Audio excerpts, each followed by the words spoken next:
ভয়ের আর এক নাম, ছায়া মানব 0.2। আসসালামু আলাইকুম এভরিওয়ান।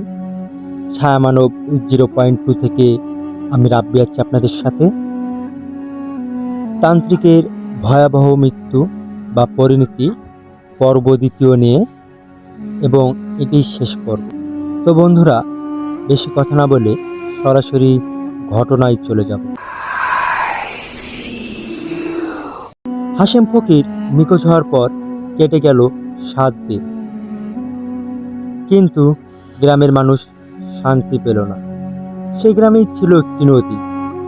সেই নদীর ধার থেকে প্রায় রাত 3টার দিকে গ্রামের লোকজন শুনতে পেত একটি আওয়াজ। আওয়াজটি এমন ছিল, দরজা খোলো। প্রথম রাতে সবাই ভেবেছিল বাতাসের শব্দ, আবার অনেকে বিষয়টি নিয়ে কৌতূহল হয়েছিল। দ্বিতীয় রাতে একই ডাক। তৃতীয় রাতে গ্রামের মসজিদের মুয়াজ্জিন পর্যন্ত শুনতে পায়। কিন্তু চতুর্থ দিন রাতে ঘটনা বদলে যায়। হাশেম ফকিরের বাড়ির দরজায় কেউ 3বার আঘাত করল। ঠক ঠক ঠক। বাড়ির ভিতর থেকে হাশেম ফকিরের ছোট ভাই জিজ্ঞেস করলো, কে? বাইরে থেকে উত্তর এলো, আমি হাশেম। ঘরের সবাই যেন একদম জমে গেল। কারণ হাশেমের নিখোঁজ হওয়ার পর তার ভাই প্রথম বলেছিল ভাই আর বেঁচে নেই। কিছুক্ষণ পর আবার দরজায় শব্দ হলো, ঠক ঠক ঠক। এবার কণ্ঠটা আরো স্পষ্ট, দরজা খোল, আমি নদীর ওপার থেকে এসেছি। হাশেমের ভাই দরজার কাছে গিয়ে দরজার নিচের ফাঁক দিয়ে বাহিরে তাকালো। বাহিরে কারো পা দেখা যাচ্ছে না, কিন্তু দরজার ওপাশ থেকে একটা ছায়া পড়েছে। আর সেই ছায়াটা মানুষের মতো দাঁড়িয়ে নেই। তার মাথাটা অস্বাভাবিকভাবে একদিকে বাঁকানো। হঠাৎ বাহির থেকে বিকট হাসির শব্দ এলো। তারপর হাশেমের কণ্ঠ, আমি একা আসিনি। সঙ্গে সঙ্গে বাড়ির পিছনের জানালায় আবার ঠক ঠক করে আওয়াজ হয়ে উঠল। তারপর পুরো বাড়ির চারপাশ থেকে একসঙ্গে ঠক ঠক আওয়াজ, যেন অনেকগুলো হাত জানালায় আঘাত করছে। হাশেমের ভাই কাঁপতে কাঁপতে ঘরের পুরনো বাক্সটি খুলল। ভিতরে ছিল হাশেমের কিছু জিনিস, একটা তাবিজ, পুরনো কাপড় আর একটা খাতা। খাতার শেষ পাতায় মাত্র একটা বাক্য লেখা ছিল, যদি আমি নদী থেকে ফিরে আসি, বুঝবে যে আমি আর বেঁচে নেই। ঠিক তখনই বাইরে থেকে হাসিমের কণ্ঠ আবার শোনা গেল, ভাই খাতা পড়ছিস? ঘরের সবাই একে অপরের দিকে তাকালো, কারণ হাসিমের ভাই খাতাটা কাউকে দেখায়নি। প্রিয় শ্রোতাগণ, এখানে আপনাদেরকে আরেকটি ঘটনা শোনাই। হাসিমের সাথে এরকম ঘটনা হওয়ার এখানে একটা কাহিনী আছে। হাসিম মূলত তান্ত্রিক, এক কথায় কবিরাজি শিখছিল। তো সে কবিরাজি শিক্ষাকালীন একজন ক্যারিনজিনকে তার বশে আনার চেষ্টা করেছিল, আর অবশেষে সেই ক্যারিনজিনে তার জীবন কেড়ে নেয়। আসলে আমরা মাঝে মাঝে অনেক কিছুই ভুলবশত করে থাকি। গল্পে আসা যাক। হাসিমের ভাই খাতাটা কাউকে দেখায়নি, আর দরজার উপাস থেকে শেষবার যে কথাটা শোনা গেল সেটা হাসিমের কণ্ঠ ছিল না। এবার দরজা খুলতে হবে না, আমরাই ভিতরে আসতেছি। তখন ঘরের সবাই নিঃশ্বাস বন্ধ করে দাঁড়িয়ে রইল, কেউ নড়ল না। হাশেম ফকিরের ছোট ভাই করিম ধীরে ধীরে ঘরের চারদিকে তাকালো। ঘরের ভিতর ছিল মাত্র 5 জন ব্যক্তি: করিম, তার স্ত্রী, বৃদ্ধ মা আর তার 2 সন্তান। কিন্তু হঠাৎ তার মনে হলো ঘরে 6 জনার ছায়া রয়েছে। কেরোসিনের বাতিটা টিম টিম করছিল। দেওয়ালের দিকে তাকিয়ে করিম দেখল 5 জন মানুষের ছায়া না, ঠিক 6 জন মানুষের ছায়া। ষষ্ঠ ছায়াটা কারো সঙ্গে মিলছে না, সেটা ঘরের কোনায় দাঁড়িয়ে, আর তার মাথাটা ধীরে ধীরে একদিকে কাত হচ্ছে, ঠিক যেভাবে দরজার নিচ দিয়ে দেখা ছায়াটার মাথা তাক করা ছিল, এক কথায় বাঁকানো ছিল।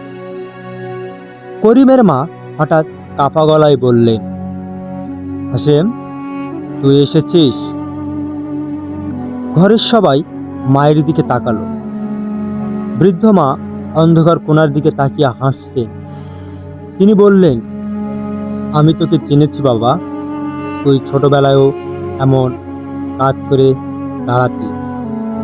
করিম চিৎকার করে উঠল, মা, ওদিকে তাকাবে না। কিন্তু ততক্ষণে বাতিটা নিভে গেল। পুরো ঘর অন্ধকার। কেউ একজন খুব আস্তে আস্তে হাঁটতেছে, টুপ টুপ করে শব্দ হচ্ছে, যেন ভেজা পা। কিন্তু বাইরে সারা রাত বৃষ্টি হয়নি তো। তারপর অন্ধকারে হাশেমের কণ্ঠ শোনা গেল, করিম। করিম কাঁপতে কাঁপতে বলল, ভাই। কণ্ঠটা সঙ্গে সঙ্গে বদলে গেল। এবার সেটা যেন অনেকগুলো গলা একসঙ্গে, আমি তোর ভাই না। একসঙ্গে সবাই চিৎকার করে উঠল। ঠিক তখন বাতিটা আবার জ্বলে উঠল। ঘর ফাঁকা, করিম একা দাঁড়িয়ে, তার মা, স্ত্রী, 2 সন্তান, কেউ নেই। শুধু মেঝেতে ভেজা পায়ের ছাপ। ছাপগুলো ঘরের মাঝখান থেকে শুরু হয়েছে, তারপর সোজা চলে গেছে হাশেমের পুরনো বাক্সটার কাছে। করিম বাক্সটা খুলল। খাতাটা আর নেই, তার জায়গায় একটা নতুন কাগজ।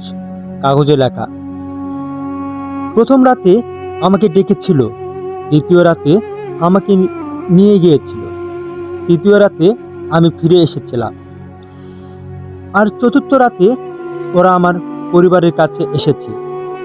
করিম, যদি তুই এটা পড়িস তাহলে নদীর দিকে যাস না, কারণ নদীর ওপারে কোনো ঘর নেই। ওখানে শুধু অপেক্ষা করছে আমার নিথর শরীর। সরি। করিমের হাত থেকে কাগজটা পড়ে গেল, কারণ সে হঠাৎ মনে করল হাশেম ফকিরি নিখোঁজ হওয়ার দিন সকালে নদীর ধারে একটা কথা সবাই বলা বলি করছিল। কেউ একজন নাকি কাদার মধ্যে একটা মৃতদেহ দেখেছিল, কিন্তু কেউ কাছে যায়নি। সবাই ভেবেছিল ভেসে আসা কোনো অচেনা মানুষের মৃতদেহ। করিমার এক মুহূর্ত দেরি করল না। ভোর হওয়ার আগেই সে গ্রামের 2 জন সাহসী মানুষকে নিয়ে নদীর ধারে গেল। সেই একই জায়গায় পৌঁছে তারা দেখল কাদার মধ্যে সত্যি একটা দেহ পড়ে আছে। দেহটা উল্টে সঙ্গে সঙ্গে করিম হাঁটু গেড়ে বসল, কারণ সেটা ছিল হাশেম ফকিরের মৃতদেহ। কিন্তু সবচেয়ে ভয়ঙ্কর বিষয় ছিল অন্যটা। দেহটার হাত শক্ত করে বন্ধ ছিল। হাত খুলে দেখা গেল ভিতরে একটা ছোট তাবিজ। তাবিজটার পিছনে খোদাই করা লেখা ছিল করিমের নাম। ঠিক তখন নদীর ওপার থেকে আবার সেই পরিচিত কণ্ঠ ভেসে এলো। এবার আর হাশেমের গলা নয়, করিমের নিজের গলায়, ভাই, এবার আমি ফিরলাম। করিম ধীরে ধীরে নদীর পানির দিকে তাকালো।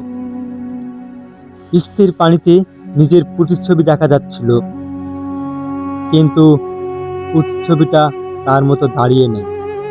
সেটি হাসছে, আর তার পিছনে দাঁড়িয়ে আছে হাসিম ফকির, কিন্তু তার চোখ দুটো বন্ধ। তারপর হাসিমের অবব্যয়টি ধীরে ধীরে চোখ খুলল, আর নদীর পানি এক মুহূর্তে কালো হয়ে গেল। সেদিনের পর করিম আর গ্রামে ফিরেনি। করিম শহরে চলে যায়।